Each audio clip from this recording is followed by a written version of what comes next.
78வது ദശകം. பகவான் துவாரகையோடு பிராணனக்கும் தேவசிற்பியால ரொம்ப ரொம்ப விசேஷமான ரீதியில நிறைய சித்திரப்பணிகளெல்லாம் செய்யப்பட்ட அந்த துவாரகாபுரி தேவர்கள் சர்வ சம்பத்துகளும் கொடுத்து சமுர்த்தமாக்கி இருக்கிற சமுத்திர மத்தியத்தில் இருக்கிற அந்த புதிய பட்டணத்தை பகவானோடு திருவுடலோடு அழகான அந்த பிரகாசத்தால பகவான் அலங்கரிச்சார். பகவான் துவாரகையோடு பிராணனாக்கும், ஜீவன் ഭഗവാനാക്കും. ദ്വാരകയിലെ ഭഗവാനാക്കും പ്രാണനും ജീവനും.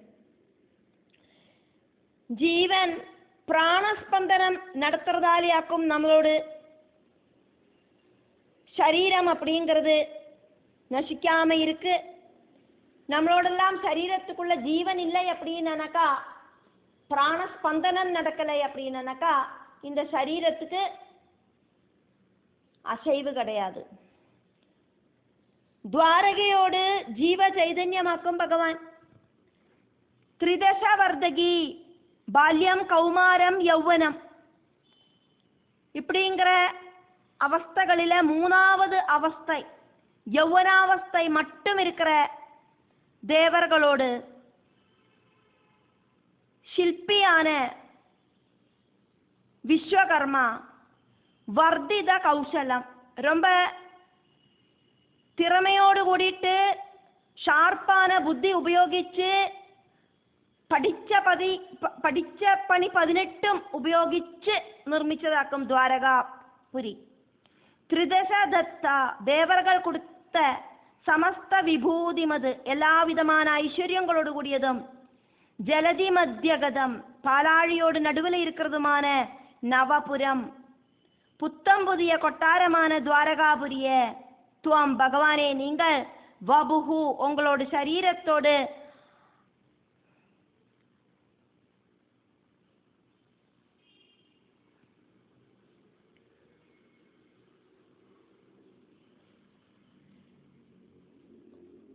அஞ்சித ரோஜிஷா ஜாஸ்தியான தேஜஸால அபூஷயா அலங்காரம் பண்ணினாள். 2வது ஸ்லோகம் பார்க்கிறோம்.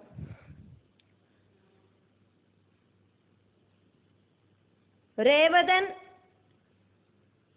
கிருதயுகத்துல ஆனர்த்தம் அப்படிங்கிற ராஜ்யத்தோடு ராஜாவாக்கும். ரேவதனோடு புத்திரியாக்கும் ரேவதி. புத்திரியான ரேவதிய பிரம்மாவோடு ஆജ്ഞைப்படி பலராம சுவாமிக்கு திருமணம் செஞ்சு கொடுத்தோன பகவானே நீங்கள் குஷியாயிட்டு யாதவர்களோடு கூடிட்டு துவாரகையில பெரிய ஒரு மகோத்சவத்தை கொண்டாடினாள் அப்படின்னு பட்டதிரி பகவான் கிட்ட பேசின்னு இருக்கார். ரேவதன் கிருதயுகத்துல இருக்கிற ராஜாவாக்கும், கிருதயுகத்துல ஆனர்த்தம் அப்படிங்கிற ஒரு ராஜ்யம் இருந்தது, அந்த ராஜ்யத்துல இருக்கிற ராஜாவாக்கும் ரேவதன்.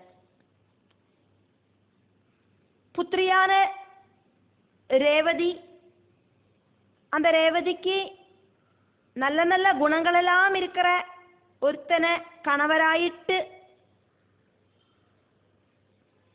தேடி பிடிக்கணும் அப்படின்னு நினைச்சார் ராஜா. இப்படி எல்லா குணங்களும் இருக்கிற ஒருவனை எங்க போய் தேடுறது? வரன் ஆராக்கும் அப்படின்னு தெரிஞ்சுக்கிறதுக்கு, பிரம்மா கிட்ட கேட்டு தெரிஞ்சுக்கிறதுக்கு புத்திரியையும் கூட்டிண்டு சத்தியயுகம் அப்படிங்கிற கிருதயுகத்துல இருக்கிற அந்த ராஜாவும் புத்திரியுமா சத்தியலோகத்துக்கு பிரம்மாவோட லோகத்துக்கு யாத்திரையானா. கிருதயுகத்திலேயாக்கும் அவ சத்தியலோகத்துக்கு போனா திரும்பி வர்றதுக்குள்ள நிறைய காலகட்டம் முடிஞ்சு போச்சு.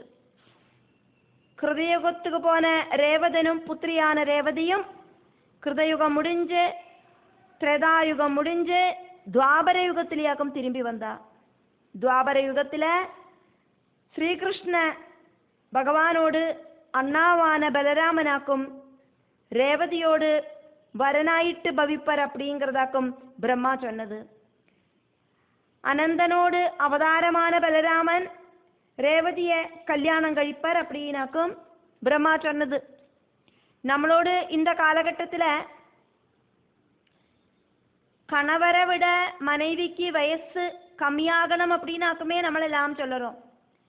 இங்க ரேவதி கிருதயுகத்தில் ஜனிச்சா, அதுக்கப்புறம் கிருதயுகம் முடிஞ்சு திரேதாயுகம் முடிஞ்சு துவாபர யுகத்திலேயாக்கும் பலராமனோடு அந்த அவதாரம். அந்த பலராமனாக்கும் கிருதயுகத்தில் ஜனிச்ச ரேவதிக்கு வரன் அப்படின்னாக்கும் பிரம்மா சொன்னது. கிருதயுகத்தில் எல்லா மனுஷாளுக்கும் ரொம்ப ரொம்ப ஹைட் இருந்தது.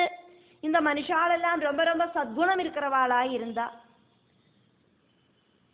திரேதாயுகத்தில் மனுஷாளுக்கு கொஞ்சம் ஹைட்டு கம்மியாச்சு.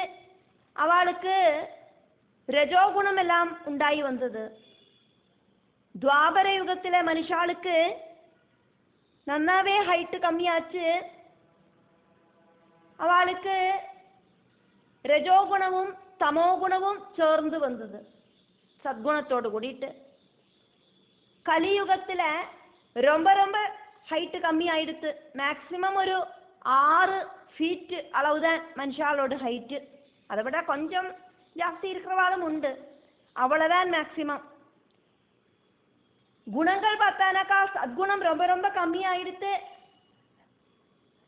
ரஜோகுணத்தை விட தமோ குணம் ஜாஸ்தியா நிற்கிறது கலியுகத்தில். அப்படி துவாபர யுகத்தில் அவ பிரம்மலோகத்திலேருந்து திரும்பி வந்தா. பிரம்மாவை பார்க்கறதுக்கு போயிட்டு திரும்பி வர அந்த காலகட்டமாக்கும் 2 யுகங்களே முடிஞ்சு போயிருந்தது. ஹைட்டு மட்டுமில்லை, சுபாவ குணங்களும் எல்லா யுகத்திலையும் மாற்றம் இருக்கிறவையாக்கும் அப்படிங்கிறதையாக்கும் பார்த்தோமே. கிருதயுகம் அப்படிங்கிற சத்தியுகம், அந்த சத்தியயுகத்திலேயாக்கும் அவ பிரம்மாவை பார்க்க போனா அப்படிங்கிறத பார்த்தோம்.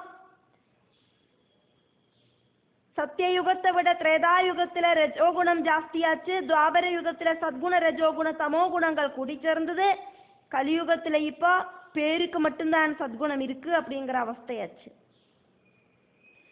கிருதயுகத்தில் சத்தியலோகம் போனப்போ ஒசரங்கூடின ரேவதி துவாபர யுகத்தில் அதே ஹைட்டோடு கூடிட்டாக்கும் திரும்ப வந்திருக்கா. கணவராக போற பலராமன் ரேவதியோடு கால் முட்டுக்கு கொடியும் இல்லை.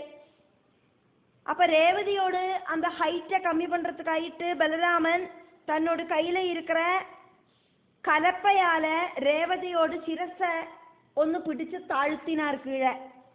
அப்படி பலராமனுக்கு தகுந்த அளவுக்கு ஹைட்டு உண்டாக்கினார் மனைவியான ரேவதிக்கு. வயசொன்னும் பண்ண முடியாது, ரொம்ப ரொம்ப யுகங்களுக்கு முன்னாலே இருக்கிற ரேவதியாக்கும் இப்போ மனைவி ஆயிட்டு வந்திருக்கா. ஆனா ரேவதியோட அழகெல்லாம் அப்படியே தான் இருந்தது. ரேவதிக்கு ஜராநரகள் ஒன்றும் பாதிக்கலை. கலப்பை அப்படிங்கிற ஆயுதம் கையில இருக்கிறவனாக்கும் பலராமன். அதை சொல்றதுக்காக்கும் இந்த கதையும் நம்ம பார்த்தோமே. ஹலம் ஜனன கலப்பை, ஹலபிருதே அப்படின்னா கலப்பை அப்படிங்கிற ஆயுதம் கையில இருக்கிற பலராமன்.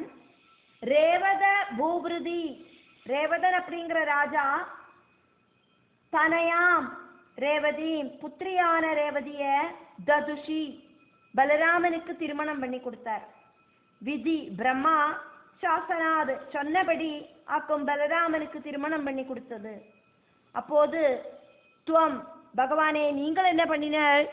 முதிதைகி ரொம்ப ஜாஸ்தியான குஷியோடு கூடிட்டு சமுதிதைகி அங்க வந்து சேர்ந்த யாதவைகி யாதவர்களை எல்லாம் சகா கூட்டிண்டு எல்லா யாதவர்களோடும் கூட மகிதம் ரொம்ப ஜாஸ்தியான உற்சவ ஆகோஷம் உற்சவ திமிர்ப்பு அபூபுஷா கொண்டாடினர். பலராமனோட திருமணத்தை ஒரு உற்சவமாயிட்டு கொண்டாடினர். 3வது ஸ்லோகம். பகவானே ஸ்ரீகிருஷ்ணா அப்படின்னு பட்டதிரி பகவானை கூப்பிட்டு சொல்றதாக்கும் பார்க்கிறோம். பலராமசுவாமியோடு திருமணத்தை, பலராமசுவாமிக்கும் ரேவதிக்கும் நடந்த திருமணத்தை துவாரகாபுரியில ஒரு பெரிய உற்சவமாயிட்டு யாதவர்களோடு கூடிட்டு கொண்டாடின பகவான்.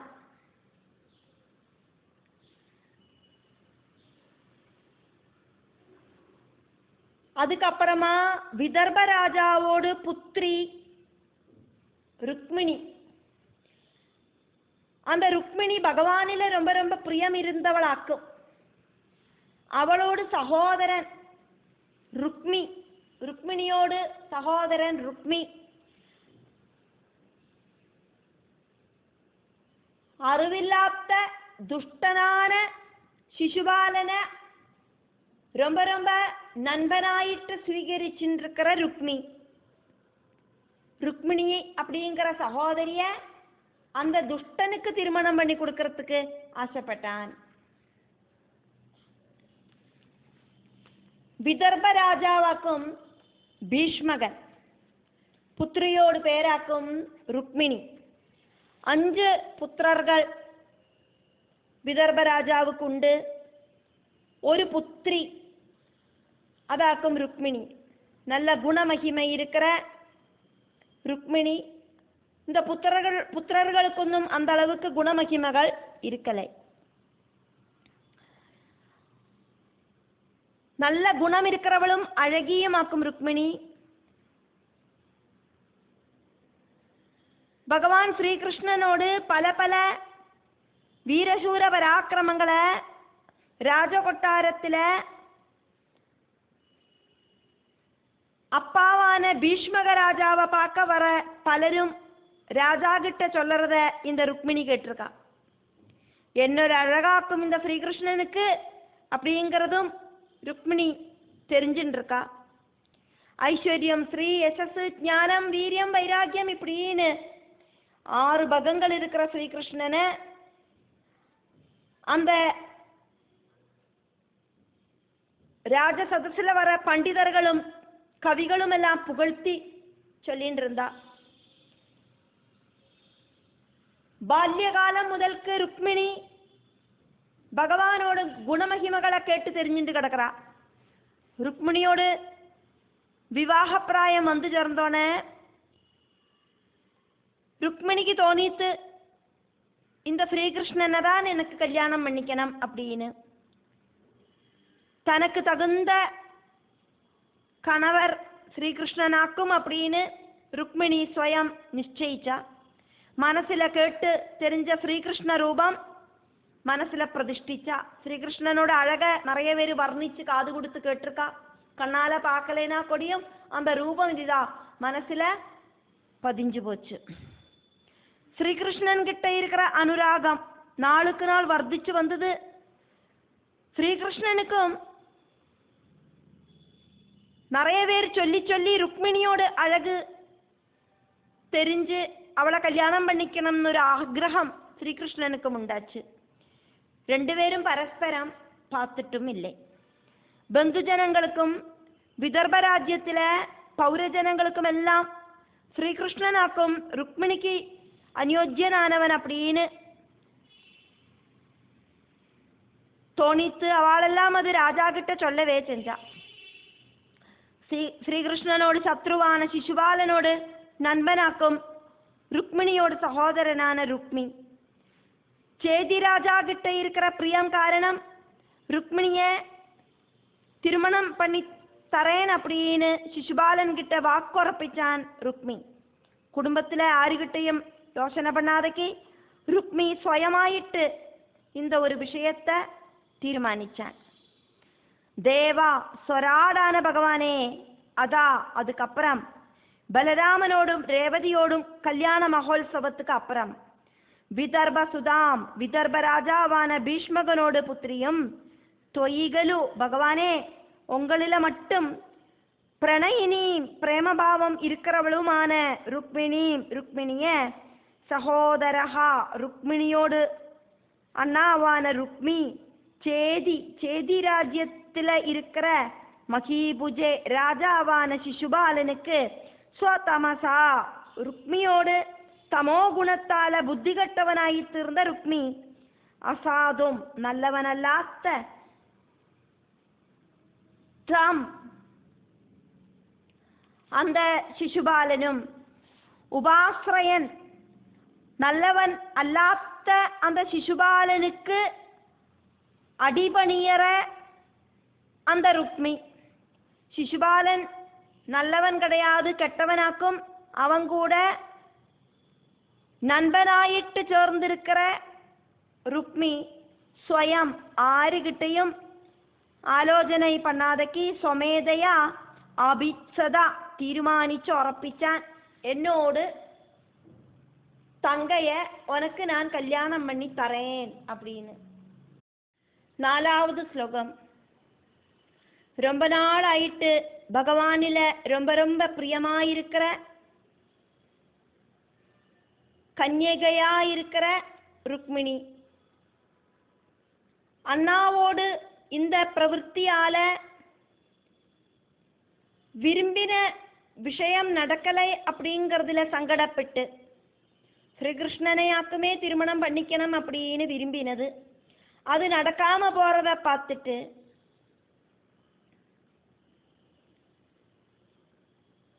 பகவான் கிட்ட இருக்கிற ஆக்ரகம் நாளுக்கு நாள் வர்த்திக்கிறது அப்படிங்கிறத பகவான் கிட்ட தெரியப்படுத்துறதுக்காயிட்டு, பகவான் இல்லாதக்கு வாழ முடியாது அப்படிங்கிறத தெரியப்படுத்துறதுக்காயிட்டு ஒரு பிராமணனை அனுப்பினான், தூத அனுப்பினான் பகவான் கிட்ட. ருக்மிணி தொய் பகவானே ஸ்ரீகிருஷ்ணா, உங்களில ചിരധൃത പ്രണയ ரொம்ப കാലമായിട്ട് അർപ്പിച്ച പ്രണയത്തോടു കൂടിന ബാലിക രാജകുമാരിയാണ് அந்த രുക്മിണി. സപതി ദിടീന് കാംക്ഷിത ആഗ്രഹ ഭംഗ, കാംക്ഷിത ഭംഗ ആഗ്രഹ തടസ്സം സമാകുല വന്നു ചേർന്നോണ ரொம்ப നന്നാ ദുഃഖിച്ച.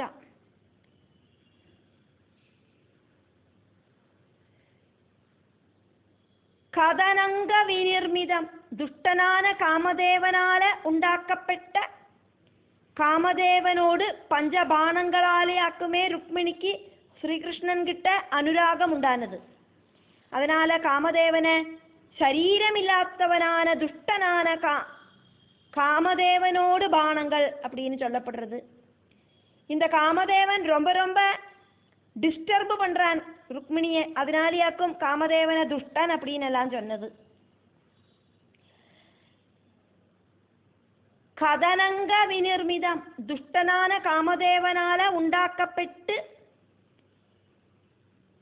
ശരീരമില്ലാത്തവനാன ദുഷ്ടനാன കാമദേവനോട് പഞ്ചബാണങ്ങളാല அந்த ശരങ്ങളാല ഉണ്ടാക്കപ്പെട്ട തത് அந்த സ്വകഥനം സ്വന്തം മനോവേദനയെ തവ ഭഗവാന് നിവേദയിതും தெரியப்படுத்துறதுக்காயிட்டு ദ്വിജം ആദിശത് രാജാവ பார்க்கறதுக்காயிட்டு கொட்டாரத்துல வர ஒரு பிராமணனோட கையில தூது அனுப்பிவிட்டா, எழுத்தோலை அனுப்பிவிட்டா. അന്നത്തെ കാലത്തിലെ പോസ്റ്റ്മാനും ടെലഗ്രാമും ഒന്നുമില്ല. പറവകളോട് പുരാവോട് കാലിലെല്ലാം ആക്കും செய்திகளை எழுதி கெட்டி இன்னிடத்துக்கு போ அப்படின்னு சொல்லி அனுப்புவா. இங்க புறாக்கு பதிலாயிட்டு பகவான் ஸ்ரீகிருஷ்ணன் கிட்ட அனுப்பினது அந்த ராஜதானிக்கு வர ஒரு பிராமணனை ஆக்கும். இப்படி நான் சொன்னேன் அப்படின்னு அங்க போய் சொல்லுங்கோ அப்படின்னு. 5வது ஸ்லோகம்.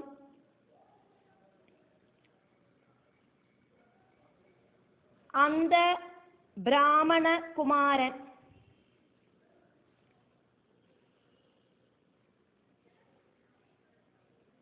அதிசீக்கிரமாயிட்டு துர்புத்திகளுக்கு பிரவேசிக்கிறதுக்கு பிரயாசம் இருக்கிற பகவானோடு துவாரகாபுரியில வந்து சேர்ந்தார். சம்சார துக்க நாசகரனாயிருக்கிற பகவான் ரொம்ப ரெஸ்பெக்டோடு கூடிட்டு அந்த பிராமண குமாரனை ரிசீவ் பண்ணினார். அதனால அந்த பிராமண குமாரனுக்கு ரொம்ப ரொம்ப சந்தோஷம் உண்டாச்சு. ദ്വിജസുതഃ അഭി ബ്രാഹ്മണ പുത്രനാകട്ടും ദുരാശ ദുഷ്ടബുദ്ധികൾക്ക് ദുരാസദം എത്തിപ്പെടുறதுக்கு സാധിക്കാത്ത ഹി ദുഷ്ടജനങ്ങൾക്ക് എത്തിപ്പെടുறதுக்கு സാധിക്കാത്തതാണ് கண்டிப்பா சாதிக்காத்ததான தவபுரம் பகவானோடு ദ്വാരകാപുരിക്ക് തൂർണം അതിശീഘ്രമായിട്ട് ഉപായയോ എത്തിച്ചേർന്നാർ. സഹ ദ്വാരകയിലെ ശ്രീകൃഷ്ണനുக்கு മുന്നാലെ എത്തിച്ചേർந்த அந்த பிராமண குமாரன் ദ്വിജസുതഃ அப்படின்னு சொன்னதுனால பிராமண புத்திரன் அப்படின்னு அர்த்தம்.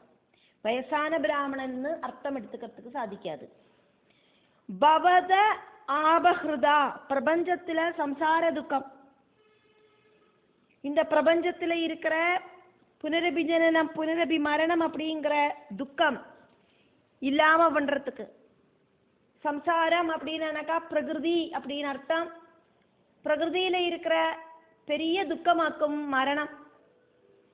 ஜனிச்சானா மரணம் அப்படிங்கிறது சுனிச்சயம். அதனால ஜனன மரணங்கள் இல்லாம பண்றதுக்கு எபிலிட்டி இருக்கிற பவதா பகவான் ஸ்ரீகிருஷ்ணனால பகவானோடு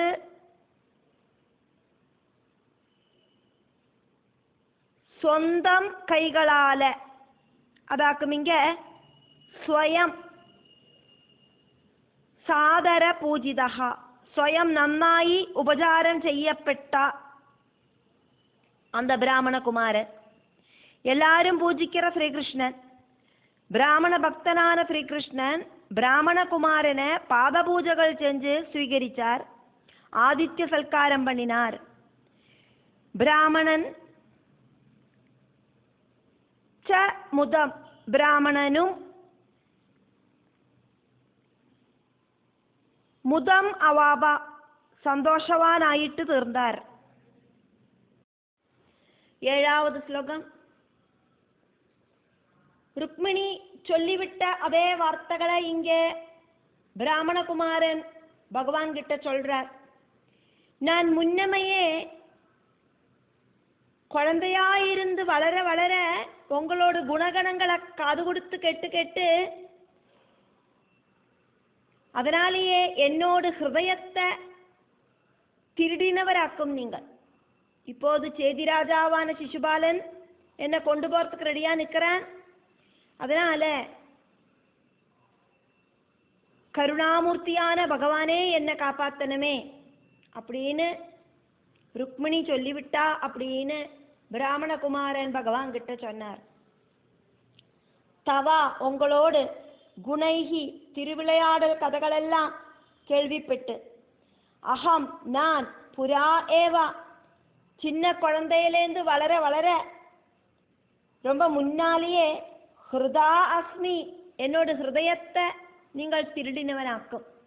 அதுனா இப்பவாகட்டும் சேதி நிருபகா சேதிராஜாவான சிசுபாலன் மாம் என்ன ஹரதி கிலா திருமணம் பண்ணிக்கிறதுக்கு ரெடி ஆயிட்டு வரானாமே. ஐ சொன்ன ஹலோ அப்படின்னு அர்த்தம். அதனால பகவானே ஸ்ரீகிருஷ்ணா கிருபாலயா கருணை உள்ளவனே மாம் பாலயா என்ன காப்பாத்தனமே. இது இப்படியாக ஜகத் ஏகபதே பிரபஞ்சத்தோடு அதிபதியான ஒரே ஒரு பரிபாலகனாய் இருக்கிறவரே தயா ருக்மிணியால பிரஜகதே நன்னா இந்த மாதிரி ரிக்வெஸ்ட் செய்யப்பட்டது. எட்டாவது ஸ்லோகம். ருக்மிணி தேவி இன்னொரு விஷயம் கூடியும் சொன்னா, அப்படின்னு பிராமணகுமாரன் பகவான் கிட்ட சொல்றார். பகவானே, நீங்கள் எந்த ஒரு ஆசிரியமும் இல்லாத என்ன நீங்கள் உபேட்சிச்சால் அப்படின்னா என்னோட ஜீவன கொடியும் நான் களைஞ்சிடுவேன். இப்படி இருக்கிற வார்த்தைகள் அந்த பிராமணகுமாரன் பகவான் கிட்ட சொன்னதால அந்த வார்த்தைகள் பகவானோட ஹிருதயத்தை ரொம்ப அசைச்சது. துவம் பகவானே, நீங்கள் அசரணாம், நீங்களல்லாதக்கு வேறாரும் சரணமில்லாத மாம் என்ன உபேட்சசே உபேட்சிக்கிறேள் எதி அப்படின்னாக்கா அகம் நான் சபதி உடனடியாயிட்டு ஜீவிதம் என்னோட சரீரத்தில் இருக்கிற பிராணன் இருக்கிறதுனாலேயாக்குமே நான் வாழறேன். சரீரத்திலேருந்து பிராணனை ஜஹாமி உபேட்சிப்பேன், ஜஹாமி ஏவா உபேட்சிக்கவே செய்வேன். இந்த ஜீவிதத்தில் நீங்கள் இல்லாதக்கு ஒரு ஜீவிதம் எனக்கு வேண்டாம். இது இப்படியெல்லாம் இருக்கிற சுதனோஹோ கிரா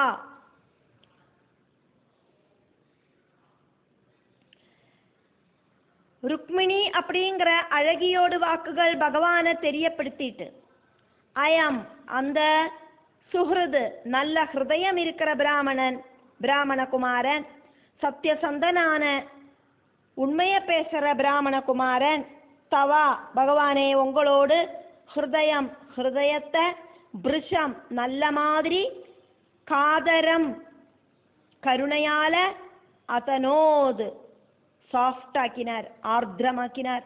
பிராமணகுமாரனோடு வாக்குகள் ருக்மிணியோடு வாக்குகளாக்கு அந்த வாக்குகள் பகவானோடு ஹிருதயத்தை ஆட்டி படைச்சது. 9வது ஸ்லோகம்.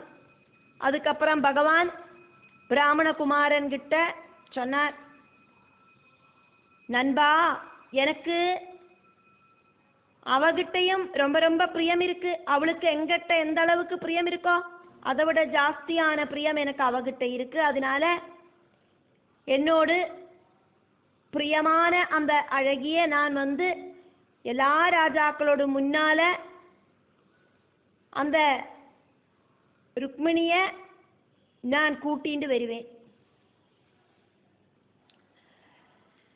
9வது ஸ்லோகம். அதே அக்கமே பார்த்துட்டு இருக்கோம்.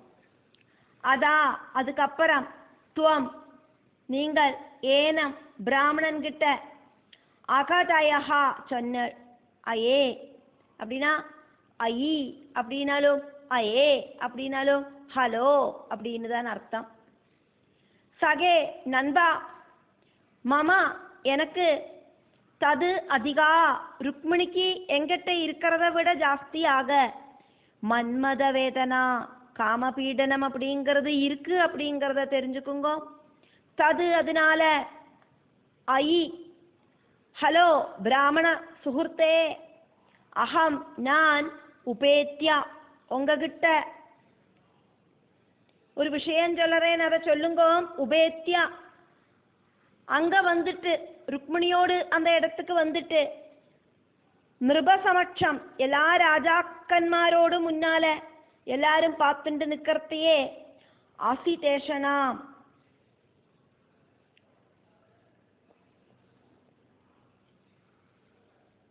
கருப்பு கண்கள் இருக்கிற தாம் தெய்தாம் அந்த ருக்மிணிய ஹராமி நான் திருடிண்டு வருவேன். அவளை எல்லாரோடு முன்னாலேயும் எல்லாரும் பார்த்துட்டு இருக்கிற டைம்ல அத்தனை பேரோட முன்னாலேயும் அவளை நான் கடத்திண்டு வருவேன். 10வது ஸ்லோகம். அதுக்கப்புறம்